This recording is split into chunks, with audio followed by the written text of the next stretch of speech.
The red and the black collide as fans get a glimpse of what the fall might hold. Hello, ladies and gentlemen. Welcome to the Red and Black Final Chat. I am your host, Alexander T. McCready. Is joined alongside me our UGA spring football beat reporters, Alex Soderstrom, Nathan Berg. Alex was doing diving, Nathan was doing basketball. But as always at the Red and Black, we like to change things up a little bit, so they're here with us now. The red team defeated the black team this afternoon 25-22 off a game-winning 28-yard field goal from Rodrigo Blankenship with 1:03 left in the fourth quarter. But in the grand scheme of things, the score really doesn't mean a whole lot. What does mean a lot, though, is for the 6 new enrollees to get their first glimpse of what it's like between the hedges. So I'll ask both of you guys, who did you think out of the 6 early enrollees played the best game today? You know, I was really impressed with Jeremiah Holloman. I know wide receiver is a position that Georgia desperately needed some help in after they lost Isaiah McKenzie last season. But, you know, Holloman, Fromm was able to connect with him on a long touchdown early in the game. He kind of fell off after that a little bit, but I was still pretty impressed with, the separation he was able to gain in that play. Yeah, Holloman finished today with 3 catches for 77 yards and that long touchdown, like you said. What about you, Soderstrom?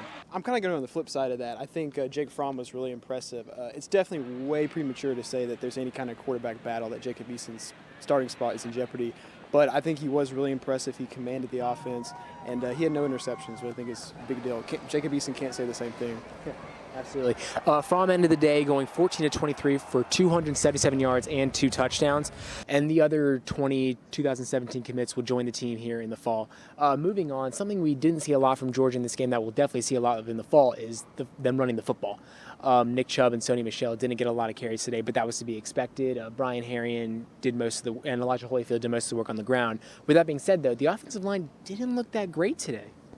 Yeah, no, definitely. And normally I would say it's kind of dangerous just to say, from the spring game, you can tell a lot about how good the defense is going to be and how bad the offense is going to be. But, Kirby Smart acknowledged the defense, he said, was probably more handicapped than the offense was in terms of what they could do and what they couldn't do.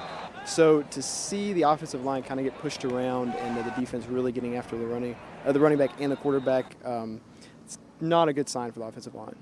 Yeah, and I think, probably a factor in this is we've been hearing a lot from Smart that the defense is getting complacent, that he thinks that a unit with so many returning starters should be at a better place than they are right now. And so I think that maybe this was a bit of a response to that. They had a little bit more motivation than the offense did just because they've been called out by Smart. So I think that could have played into it a little bit. So the defensive line combined for both teams, the red and the black, 10 tackles for loss and 7 sacks. Flipping over to the offense now, one position group that had a heck of a day was the wide receivers. 5 players on this team, well, the red and black teams combined, one Georgia team total, had more than 3 catches. 5 receivers had more than 3 catches. That was definitely something that was missing from Georgia's offense last year. Yeah, it definitely was, and I think that's a great thing for Georgia fans to see. I think Terry Godwin is going to have to make a step up. He didn't really do that last season. He had about 400 yards his freshman year, about 400 yards his sophomore year. This year, with McKenzie gone, like I mentioned earlier, Godwin is going to have to be significantly more productive, and with 140 or 130 yards today, I think that this is maybe a glimpse into what could be maybe regular come the regular season. Yeah, now it was premature. Kirby Smart did say that this is the best the wide receiver core has looked all spring. But let's say this is something that becomes commonplace, and they are able to haul in some of these tough catches from the gunslingers of Jacob Eason and Jake Fromm. How could this affect them in the fall? It really opens everything up. Last year you had kind of your one really great wide receiver in Isaiah McKenzie who could do a lot, but besides that, you're very limited.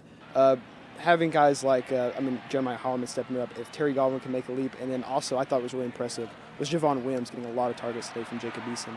So if those 3 guys can all get it going, it's really going to make it a lot easier to run the ball with Michelle and Chubb. So 15 practices in, G-Day done, a great recruiting class, the number 3 recruiting class in the country. What are your expectations for this team in the fall? With everything being said, you've got the gunslinger Jacob Eason back. You have your top 2 running backs, Sony Michel and Nick Chubb back. You basically lose only 1 starter on the defense. You have to think this team should be pretty good going into the fall, right? Yeah, I would think so. And I think the biggest concern was hearing out of the spring practice Kirby Smart saying the defense was complacent. It wasn't physical enough against the offensive line because when you had a unit returning so many starters, you really want that to be a solid unit. But I think today they show that they really can play ball. And so I think with them really solidifying, and then, of course, you return, like you said, Chubb and Michel, Eason, and all these wide receivers stepping up, I think it's really impressive unit. And, a lot is to be said about the competition they're going to be playing against. When you look around the SEC East, there's not really a big favorite. The trendy pick has become Georgia. You got Tennessee, last year's the favorite. They've lost a lot of key pieces. Mizzou has a young quarterback. We'll see how well he does this season. But, there's not one team that really stands out as that team that is going to win the East no matter what. And I think Georgia has the best shot to do that right now at this point. Well, we'll see. 15 practices in, G-Day done. Thank you, gentlemen, very much. For Alex Soderstrom, Nathan Berg, who will both be back covering Georgia in the fall, I am Alexander T. McCready. Thanks for joining us.